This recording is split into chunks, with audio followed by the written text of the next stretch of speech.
He's like, "Yep, I'm gonna go do it today. Fuck all this shit. Let's just bombs away, baby." Can he do it again? I think not.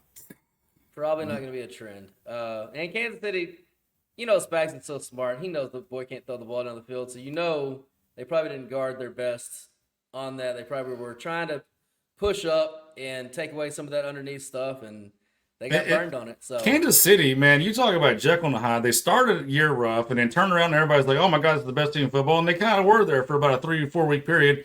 And now, coming out of the bye, I'm going to chalk it up to just a hiccup and probably look to play on them because, Yeah. they're